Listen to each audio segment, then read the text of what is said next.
Hey guys, I hope that you enjoyed this short clip shown in the beginning of this video. Now let's talk about what happened in that clip.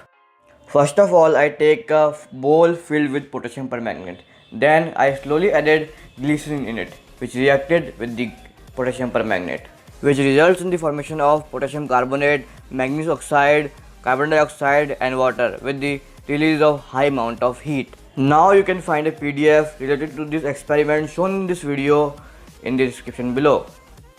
I hope that you enjoyed this video. Please like, comment and share this video. And if you want to stay tuned with my upcoming videos, please subscribe.